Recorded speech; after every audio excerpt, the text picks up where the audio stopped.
खोटं आहे ते. खोटं आहे ते. हो, हे सगळं बोलतोय ते खोटं आहे ते. खोटं आहे ते. खरं बोलत नाहीये तो. नाही.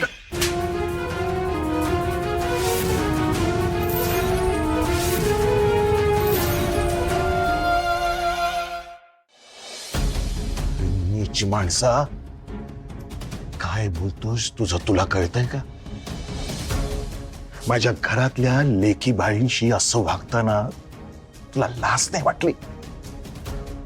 अरे तुला तुरुंगात नाही रे, तुला ना इथेच तोडवला पाहिजे. भाऊजी म्हणायला सुद्धा लाज वाटते मला.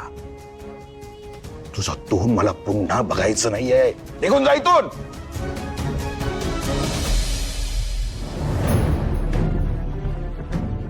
हे सगळं काय आहे हो? प्रशांत तुमच्याकडे यासाठी पैसे मागत होता, तुमच्या विरोधात तोंड न उघडण्यासाठी. किती भयंकर आहे हे सगळं, खूप भयंकर. अरविंद, अरे मला यातलं काहीच माहित नव्हतं रे.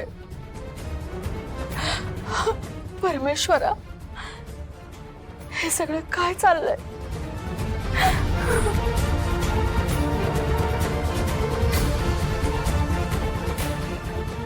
आत्या, हॉस्पिटलमध्ये तुम्ही मला म्हणाला होतात की दयानंद काकांवर असे खोटे आरोप करू नकोस. आठवतंय? तेव्हाच मी तुम्हाला सांगितलं होतं. आता श्रेयसची आज ही अवस्था तुमच्यामुळे झालीये. तुम्ही गुन्हेगार आहात त्याचे.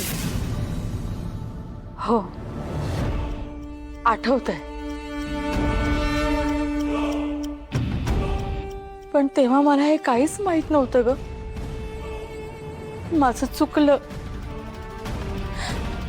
मला कल्पना नव्हती की हा माणूस इतक्या खालच्या थराला जाईल. त्या दिवशी आमचं नशीब चांगलं होतं. घरी होम हवन सुरू होता म्हणून श्रावणी घरी आली आणि त्यामुळे ती वाचली. श्रेयस आणि संजय मामा ज्यावेळी मला आणि त्या मुलींना वाचवायला आले त्यावेळी यांनी स्वतःचं तोंड झाकून श्रेयसवर हल्ला केला. त्याच्या डोक्यावर जीव घेणा फटका मारला. हेही खोटं आहे का काका?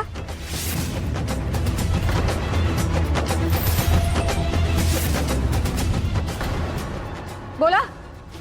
एवढंच नाही, या सगळ्यातून तो वाचला, पण हॉस्पिटलमध्ये असताना हॉस्पिटलचे सगळे लाईट्स घालून त्याच्या तोंडावर उशी दाबून त्याचा परत जीव घेण्याचा प्रयत्न केला. हे सुद्धा खोटं आहे का काका?